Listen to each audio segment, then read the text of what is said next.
Entendi. Vamos lá. Então, dando continuidade ao desenvolvimento do nosso raciocínio, hoje nós vamos entender um pouquinho desse trecho e dessa reflexão que a Luciana trouxe para nós hoje. Muito bem, vamos começar. Onde é este lugar? Ou que lugar é este? Quem falou Noronha? Não! Desta vez não é Fernando de Noronha. E o casal está lá, quem é? Esse casal, pior... É o Sebastião? Não! Era um casalzinho de franceses com a criança curtindo a praia. Essa praia fica numa cidadezinha chamada Monterosso al Mare. Pequenininha, fica numa região muito conhecida.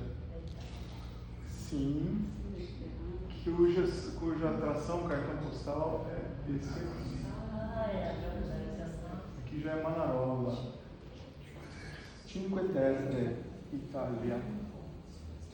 E é uma região, ela é bastante conhecida, bastante turística, mas ela, talvez pela dificuldade geográfica de chegar até ali, talvez pela qualidade das suas pedras, talvez pela energia que chega ali pelo mar Mediterrâneo, ela tem uma energia muito conservada e muito crua, parece, muito limpa, sabe, de natureza, de energia, de mar.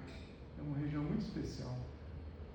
Então vamos falar um pouquinho sobre evolução e o que é que isso tem a ver com a espiritualidade. Os artigos que eu selecionei para esse estudo de hoje, na verdade, esse primeiro artigo aqui, que é o DNA ancestral, o DNA de amostras antigas, revela um conceito chamado seleção direcional. Nós vamos lembrar o que é uma seleção natural, um conceito lá descrito no livro A Origem das Espécies, de Charles Darwin, e vamos entender um pouquinho sobre seleção direcional, tá? E aí eu resgatei dois estudinhos aqui, ó, que falam sobre as bases genéticas do altruísmo. Olha que interessante, nas sociedades humanas. E isso daqui, olha, comportamento pró-social das crianças com tendência natural geneticamente determinada.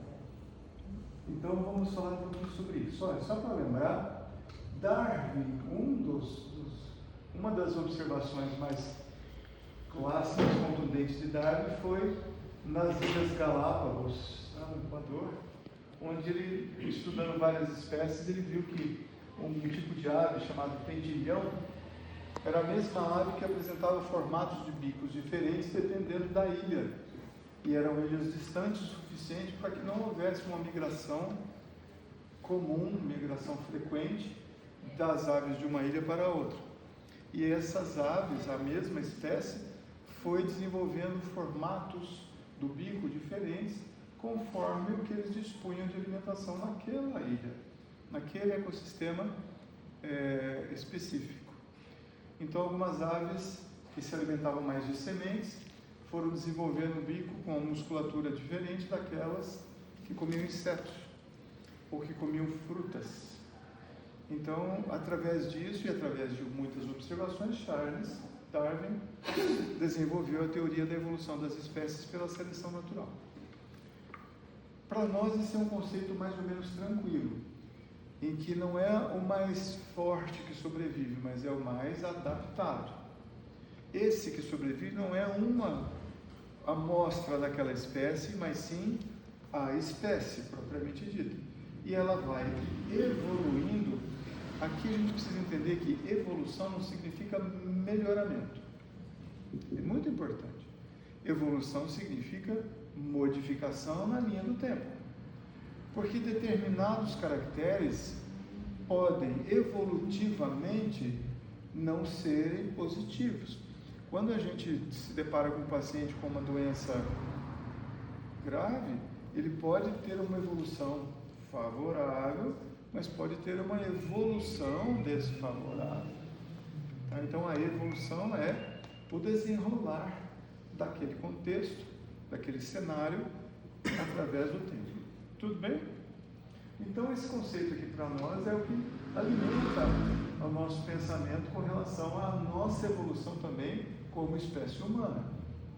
Ou seja, nós fomos desenvolvendo habilidades conforme o passar do tempo, e esses elos entre os primeiros hominídeos ou os primeiros seres que tiveram características humanoides mais claras, mais exuberantes, até nós na espécie Homo sapiens sapiens, existe uma gama enorme de caracteres que nós fomos desenvolvendo ou caracteres que nós expressamos por necessidade de ambientação e de adaptação.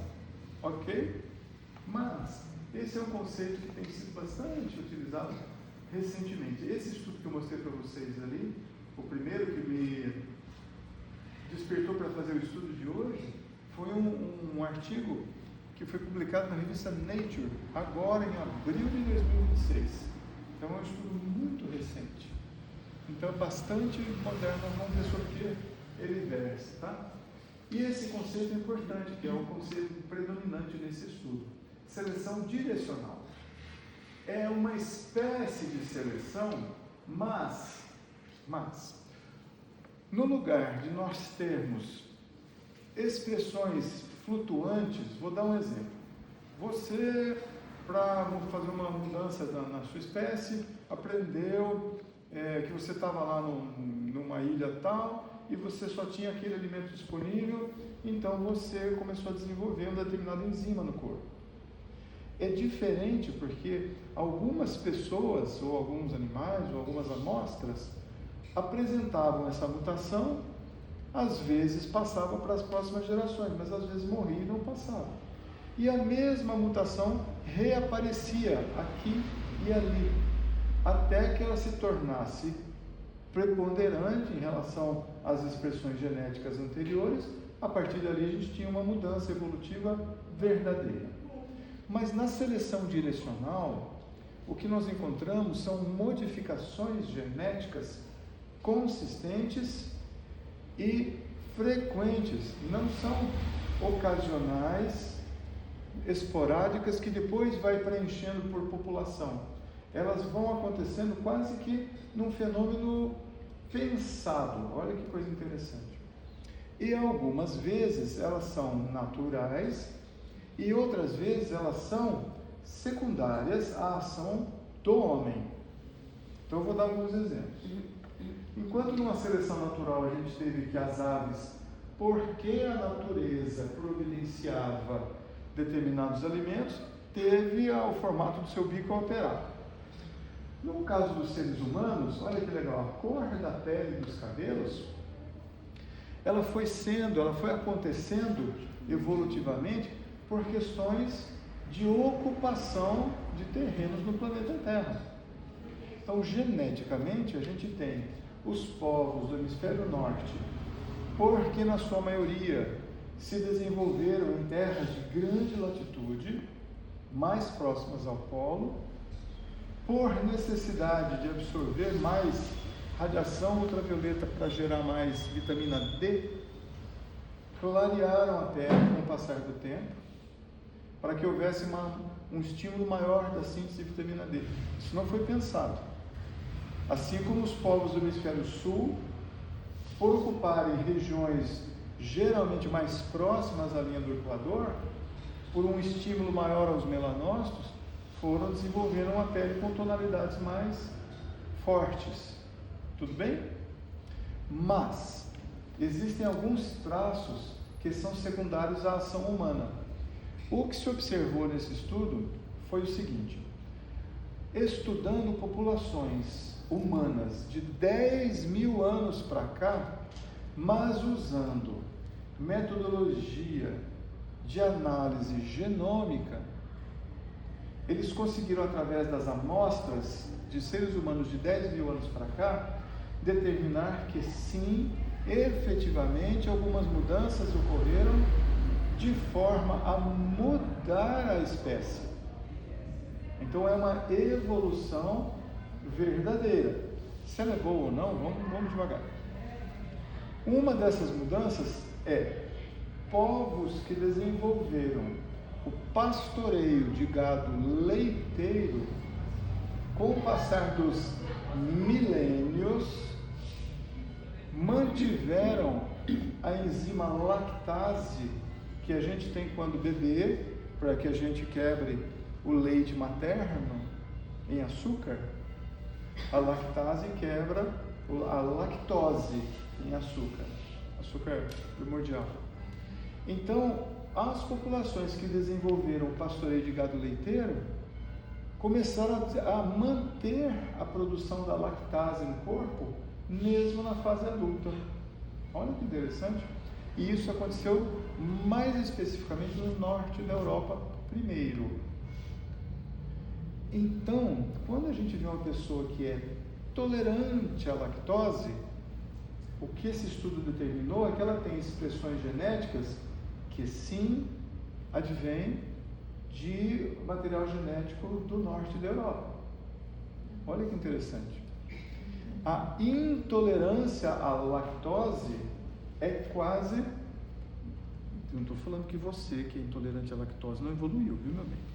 Estou dizendo que os intolerantes à lactose não mantiveram a produção da lactase porque não houve o estímulo. Mas esse estímulo determinou uma mudança evolutiva na espécie. Não estou falando de melhoramento. Evolução no sentido de modificação real, genética, que se manteve. Ok? Isso é muito importante para o conceito que a gente vai ver daqui a pouco. Então, o que eles determinaram? Que algumas coisas como essa daqui foram direcionais. Elas aconteceram quase como que uma bola de neve. Começou um pouquinho e foi aumentando, até que em algum momento a carga genética daquela população passava adiante a manutenção da lactase na população adulta. Deu para entender? Então não foi a natureza que modificou o ser humano. Quer dizer, sim, porque eles estavam se submetendo à alimentação na base de lácteos. Mas aquilo foi determinado por uma questão antropológica, social. Porque nas populações que não desenvolveram, isso lá atrás, milênios, hein? Não desenvolveram inicialmente esse tipo de pastoreio, você não teve a tolerância à lactose nas populações adultas. Deu para entender os caminhos da evolução? Tudo bem? Está dando para acompanhar? Por que isso é importante? Vamos lá. Porque a gente tem aqui no desenvolvimento da espécie humana uma diferença agora entre condição antropológica e condução comportamental evolutiva. Agora entra o que é que nós estamos fazendo.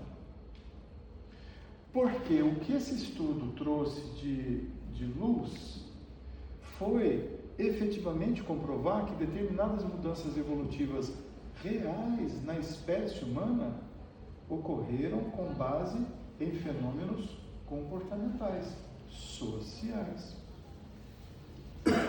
Agora, usando um pouquinho do que a gente já vem estudando nas outras segundas-feiras, nós já vimos que do ponto de vista epigenético, a cultura é fundamental para a expressão de certos genes. O que aconteceu com a manutenção dessa lactase foi a prolongada exposição a essa modificação de carga genética. Então, tudo aquilo que a gente faz por período prolongado, eu não estou falando por 15 minutos ou 30 minutos, estou falando por muitas gerações. Tá? As mudanças mais sutis que se percebeu foram no aspecto social, mas com um parâmetro bem curioso e delicado. O que se observou, eles estudaram 10 mil anos para cá, mas alguns estudos que se utilizaram desse conceito, e observaram populações de 2.000 anos para cá, observaram que alguns fenômenos de desenvolvimento da pessoa no âmbito religioso ou devocional também modifica o comportamento geneticamente. E é aqui que a gente tem uma responsabilidade e, ao mesmo tempo, uma necessidade. Essa condução comportamental, ou seja, o que eu estou fazendo pela minha vontade, individual e coletivamente, olha, abre um espaço para a gente entender a nossa evolução enquanto seres morais, porque nós entendemos biologicamente a nossa evolução já, como seres animais. A nossa coluna, o nosso esqueleto é idêntico ao de um dinossauro de milhões de anos. O dinossauro não tinha um desenvolvimento moral, ele não tinha escolha, ele reagia ao presente e à necessidade. Ele tinha fome, ele precisava comer, ele tinha sede, ele precisava beber, ele tinha frio, ele precisava se recolher. Então é uma reação ao que o mundo mostra naquele momento. Isso é animal, isso é sistema nervoso, é reflexo, é sistema nervoso simpático, parasimpático, mas continua sendo animal. Do ponto de vista de diferenciação humana, um dos atributos naturais da espécie humana é o livre-arbítrio, é a opção. Eu posso escolher sentir dor. O animal não quer sentir dor e vai evitar a todo custo a dor. O ser humano tem a opção de querer sentir dor. Isso se chama, por exemplo, sacrifício. Eu posso fazer a opção. Então o ser humano se distingue dos outros animais, enquanto reino animal, entre outras coisas, pela sua escolha. Tudo bem? Olha que legal. O que eles perceberam nesse estudo foi também algumas coisas interessantes. Olha, aumento de variantes com a pele mais clara no norte, nós já vimos isso, tolerância à lactose. Olha que bacana. Genes ligados à resposta inflamatória e imunológica. Isso aí eles observaram de forma mais contundente nas populações de 2.000 anos para cá. Mas o que aconteceu 2.000 anos atrás? Teve alguma coisa importante 2.000 anos atrás? 2026 anos atrás? Talvez? Então, olha, do ponto de vista científico mais rigoroso, eles observaram que a densidade populacional aumentou, mais do que isso, a vida social de aglomerações. As pessoas foram cada vez mais, nesses últimos 2.000 anos, ocupando menores espaços, se aglomerando. Então essas aglomerações propiciaram muito mais a troca de micro-organismos entre as pessoas. Então o desenvolvimento da imunidade nossa aconteceu porque as pessoas começaram a trocar mais bicho. A domesticação de determinados animais trouxe para o ambiente doméstico, trouxe para casa mesmo, outros tipos de patógenos e micro-organismos, alguns deles capazes de desenvolver doenças nas pessoas. Então, imunologicamente, a gente teve um desenvolvimento. Isso eles observaram, que populações de 10.000 anos atrás tinham geneticamente expressões da imunidade muito inferiores ao que um ser humano atual tem. A gente lida com muito mais bicho, micro-organismo, do que as populações mais antigas. Ah, mas isso já era esperado, dava para imaginar. Legal. Tudo que a gente imagina, todo o raciocínio que a gente estabelece, que é mais ou menos lógico, precisamos trazê-lo à luz da experimentação ou, eventualmente, de um contexto heurístico para que aquilo seja verdadeiro. Senão fica só uma especulação. E muitas especulações, às vezes, dão com os burros na água. Okay? Olha outras coisas interessantes. Olha, mudança na variante associada à estatura, distribuição de gordura. influência na expressão da esquizofrenia caprichosamente, geneticamente, a tendência à esquizofrenia diminuiu nesse período. Não estou falando de quantidade de casos. Percebe que às vezes a gente usa o número, a amostragem atual de uma população que é grosseiramente muito maior do que da antiguidade? A gente tem que ter uma cautela com as proporções. Então é claro que nós temos muito mais casos hoje, mas a população mundial é muito maior. Mas a tendência diminuiu, estatisticamente diminuiu. Porém, olha que interessante, houve um aumento de variantes relacionadas a isso aqui, olha. Desempenho educacional e cognitivo, está vendo isso? E as condições relacionadas ao estilo de vida moderno, tá? Esquecendo o diagnóstico, não é isso daí, tá bom? Olha algumas implicações que eles determinaram. Olha, a evolução humana recente é intensa. Então, se a gente acha que a evolução foi lenta desde do primeiro hominídeo 100 mil anos atrás até o Homo sapiens sapiens de hoje, as coisas foram acontecendo muito vagarosamente. Nos últimos 10 mil anos, elas vêm numa velocidade aumentada. Então, o ser humano está biologicamente, geneticamente se modificando numa velocidade muito maior do que antigamente. Se a gente não puser os olhos nisso com carinho, nós vamos achar apenas que o tempo está passando rápido demais. Mas nós estamos nos modificando como espécie rapidamente. Embora o nosso DNA não modificou. O DNA não sofreu. Nós continuamos Homo sapiens sapiens. Porém, em um futuro, pode até ser que essa denominação da espécie humana e a subespécie sapiens sapiens possa sofrer modificações. Mas a carga genética nossa ainda não, ok? Outra coisa, o corpo humano é altamente responsível ao ambiente. Dá para notar, é só você prestar atenção. Não, mas nós precisamos ter isso aí claramente identificado. Por que precisa saber isso? Porque aí sim, a gente sai de uma condição de seleção natural para uma seleção direcional. A gente pode interferir positivamente ou negativamente na evolução da espécie. Esse fenômeno que tem acontecido de dores na região cervical pós-geração celular, e que a gente acha que isso é só uma questão muscular, enquanto tem gente que já está prestando atenção, não teve modificação na coluna, não diminuiu o número de vértebras. Olha, a gente não precisa viajar tanto. Mas não é só uma questão de sintomas ou de patologia musculoesquelética. Porque se isso se prolonga por gerações, isto pode determinar uma modificação da expressão genética. Oi?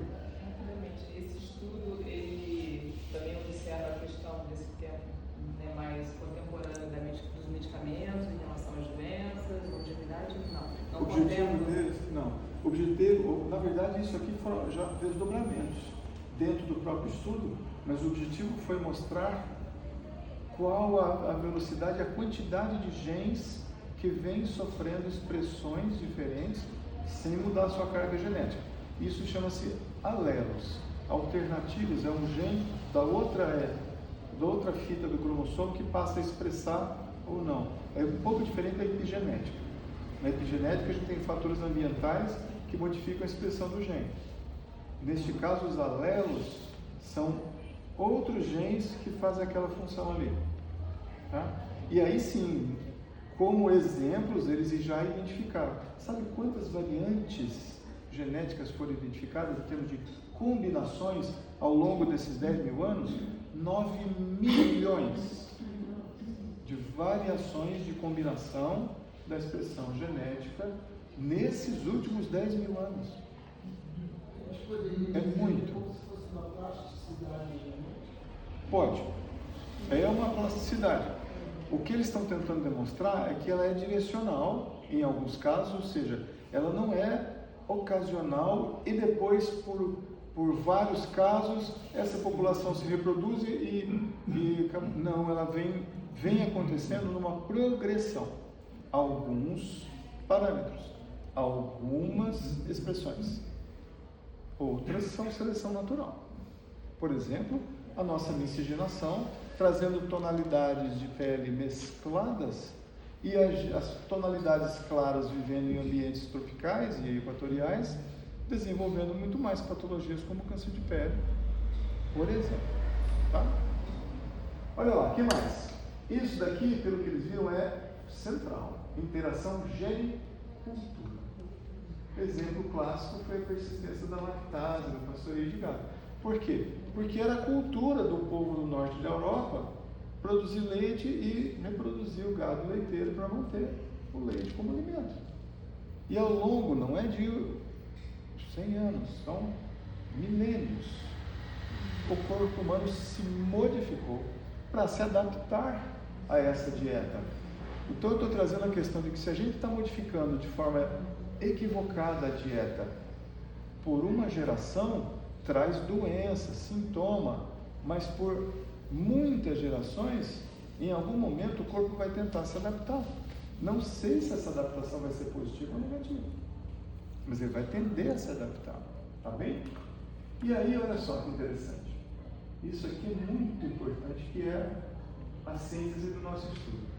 Novos padrões de vida em sociedade populosa, que foi o que aconteceu especialmente de 2000 anos para cá, olha só, atavismos comportamentais lá do período em que o ser humano se alimentava caçando ou colhendo. O ser humano não tinha desenvolvido a agricultura. Isso bate com o período neolítico, quando o ser humano desenvolve a agricultura como meio de subsistência. Até então, ele colhia frutas das árvores ou que caía, ele colhia alguns vegetais que ele foi experimentando e caçava. Não havia ainda uma inteligência organizada que percebesse que semeando, cultivando, produzindo, ele matava a fome. E caprichosamente, nessa transição, é que se tem também, nos estudos, o estabelecimento da estética. Quando o ser humano passa a ter gosto por alguma coisa mais do que outra, a beleza. Beleza, nós estamos falando naquele momento, você não vai pensar que o homem das cavernas era belo. Para nós não é. Mas não é essa a questão. Essa estética era, por exemplo, quando se observa vários desses desenhos rupestres, existem desenhos que se repetiam porque aqueles desenhos eram considerados mais bonitos. Era bom de olhar. A arte passou a ocupar parte do cérebro humano nessa transição, em que a inteligência também desenvolve a agricultura e a subsistência. Foi uma mudança muito importante a partir dali para cá. Oi? A dominação do fogo. Não, claro, fez parte do processo. Foi antes. Quando ele precisou se aquecer e ele viu que ele podia se defender. Bem para trás. Então, olha que interessante. Esse atavismo comportamental, essa tendência de manutenção de um comportamento animal desse período aqui, agora vem uma nova roupagem. Olha, essa nova roupagem, ela colabora com a necessidade de uma vida devocional. Foi aí que eles começaram a observar que, olha que coisa interessante, 30 a 50% das variações comportamentais relacionadas à religiosidade, devoção, respeito e, em crianças, altruísmo, bondade e proação em relação ao outro, são tendências naturais, genéticas. Tem um daqueles estudos que eu botei no começo, ele estuda populações de diferentes estruturas sociais, econômicas, culturais e povos. E eles perceberam que as crianças têm uma tendência, uma preponderância do comportamento da criança em ser boa. E o experimento foi muito ridículo. Uma criança junto com a mãe, eles colocam uma pessoa na frente e a pessoa deixa cair um objeto. A criança tem uma tendência natural de querer pegar o objeto para devolver. E a gente, isso é muito importante, hein? Porque a gente, quando vai ficando adulto, vai perdendo parte dessa tendência natural. E aí sim o ambiente, e aí entra a epigenética, o contexto ambiental, a formação, a família ou não, a estruturação social e psíquica, é que vai promover alterações epigenéticas que vão gerar comportamentos, tendência a doenças e por aí vai. Então, significa que a gente manter aceso na criança bons valores morais é fundamental por dois aspectos. Um deles, para a evolução do ser humano, É uma necessidade nossa de adaptação, porque não ser bom é ruim para a espécie como um todo, porque ela gera uma possibilidade de que uma vida se vá. Então, como espécie, é uma tendência a uma diminuição da chance de perpetuação da espécie. Deu para entender? Nesse caso, você está usando a palavra evolução como uma coisa para melhor e para só. Geneticamente, aí que está. Cabe a gente tomar caminhos. Porque se eu usar durante muitas gerações um comportamento agressivo, eu vou ter que instalar. Aquela espécie vai ter que se adaptar àquilo. Então ela já vem mostrando maneiras de adaptação que são comportamentos sociais. E se eu estimulo valores morais, valores de bondade, valores de caridade, eu mantenho epigeneticamente uma expressão que geneticamente já vinha definida. Eu só estou facilitando. É igual a história da lactase, com a lactose. A criança tem lactase, só que depois ela deixa de produzir. E a alimentação à base de leite naquelas populações fez com que a criança chegasse à fase adulta mantendo a produção do enzima, porque era necessário. Então, o que eles perceberam é, se você mantém um comportamento, você faz com que na fase adulta, aquele contexto que gerou epigeneticamente uma expressão, ele se mantém. Então, mesmo que a criança cresça num ambiente depois que modifique aqueles valores, ela vai manter uma tendência natural à bondade. Então, ela está resguardada. E também é tarefa nossa manter esses valores para que uma nova raça surja. Quem sabe a gente sai do Homo sapiens sapiens para o Homo sapiens bondosos, Homo sapiens éticos. Então, Homo sapiens fraternos. Então, o comportamento do ser humano influencia no Geneticamente. Porque E aí, por sinceramente, várias gerações. fazia uma evolução aí, principalmente os políticos, já Olha, por enquanto, só Jesus na causa. Mas é isso que eu ia falar. O que aconteceu 2000 anos para cá? Que houve uma modificação Mas acho que era pior genética. antigamente, né? Existem Mandava coisas. executar. Teoricamente, a gente já vem conversando sobre isso. Existe um estudo bacana falando sobre a análise das queixas da população em relação à política desde o período romano. São as mesmas. As mesmas.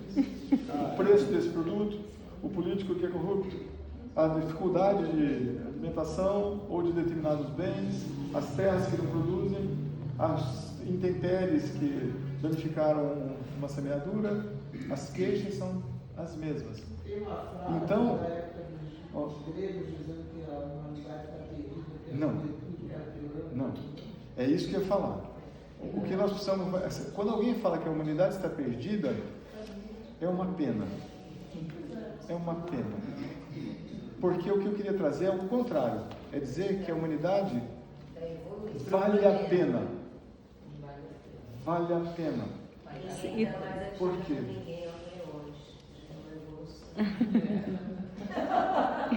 Não, Mas olha, eu eu tenho quis consciência, dizer, porque hoje aparece mesmo na televisão assuntos que antigamente não eram. não veio à tona, né? É. Exatamente. Então o que a gente precisa trazer, por exemplo, de 2000 anos para cá, veio um ser que veio para dizer que vale a pena.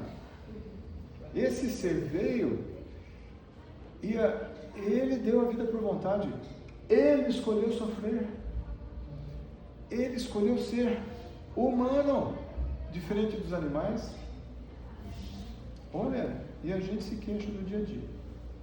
Então, tudo que a gente faz ao longo das gerações é fundamental para essa questão genética.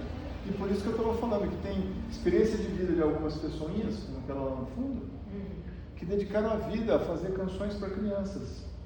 Canções que trazem uma mensagem de elevação, uma mensagem moral, uma mensagem de otimismo, uma mensagem religiosa, no sentido de religar, tá?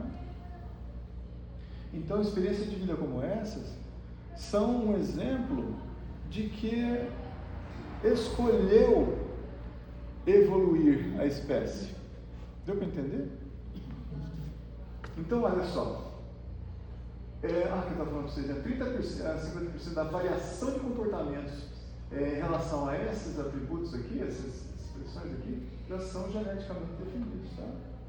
E isso aqui foi mais contundente há 2000 anos. Então fica uma proposta daqui para frente.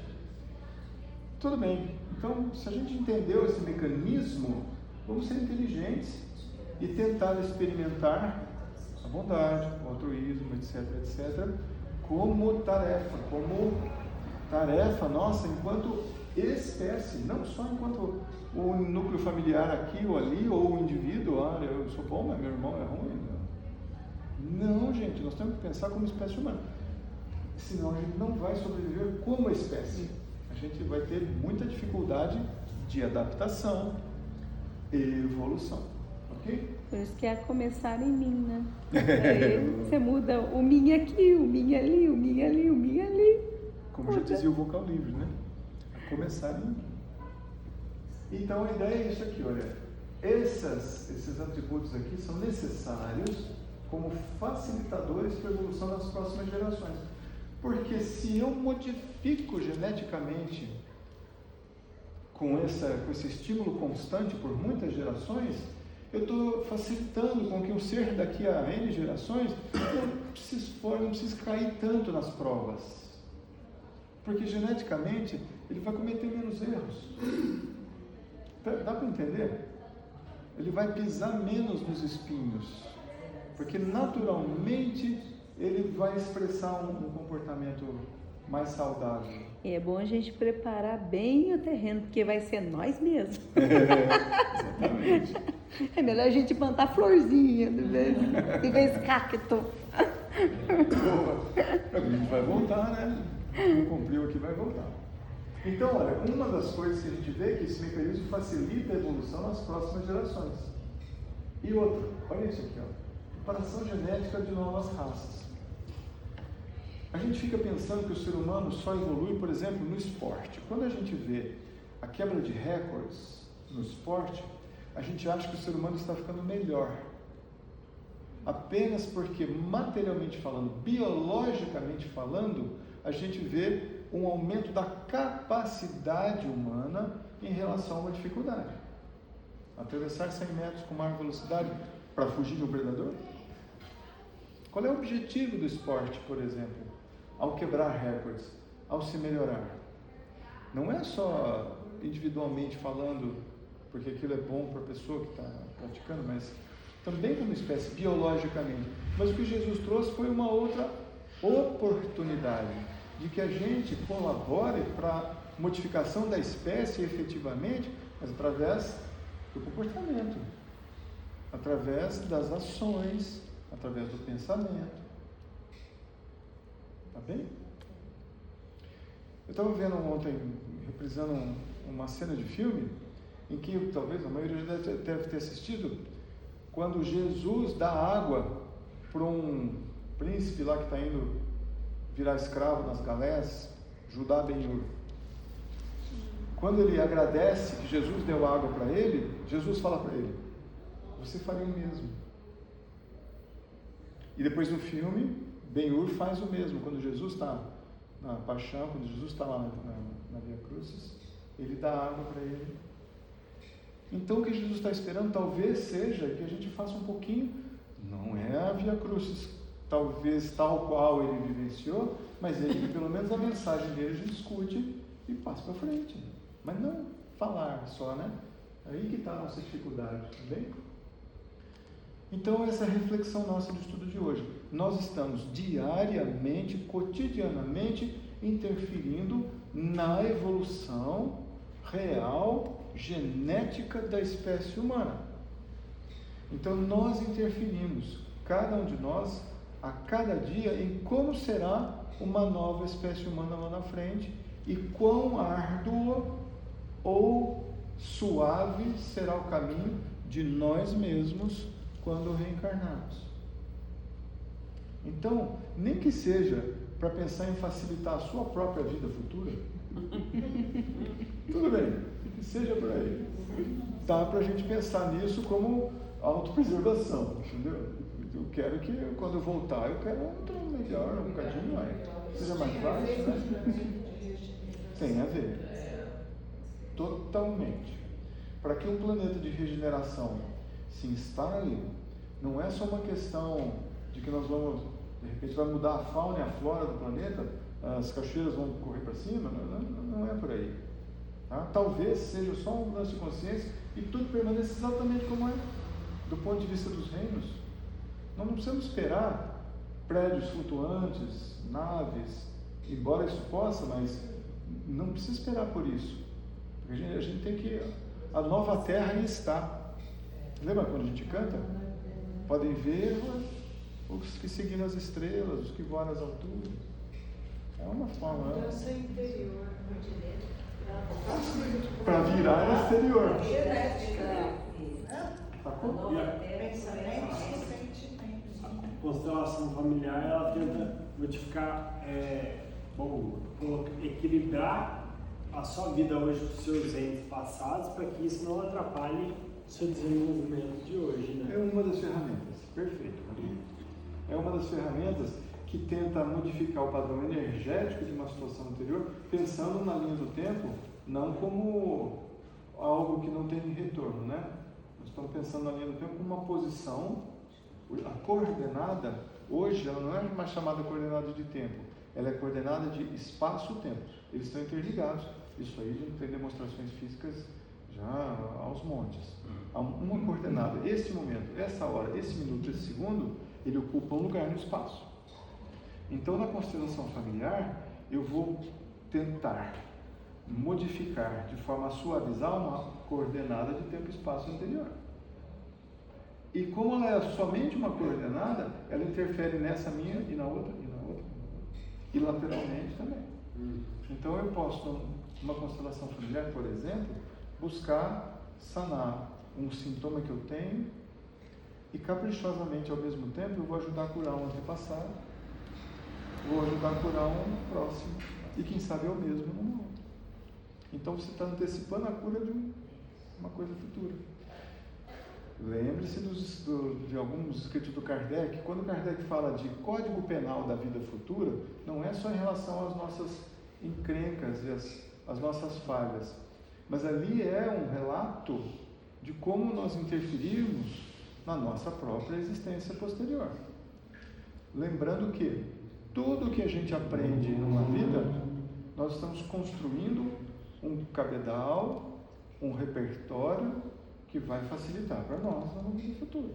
Então, se você acha que você é muito velho para aprender a tocar piano, vai aprender a tocar, porque lá na frente vai ser útil para a próxima, seguramente, geneticamente vai ser. Tudo bem? Então, com esse pensamento, nós vamos nos preparar para a segunda parte do trabalho, porque o que vai acontecer nesse momento na terapia do passe nada mais é do que energeticamente uma interferência nos nossos padrões, epigeneticamente falando, é um estímulo para as nossas expressões genéticas, e se a gente faz isso continuamente, a gente em algum momento vai gerando um substrato, um contexto que facilita uma mudança verdadeira como espécie. Combinados? Tá bem.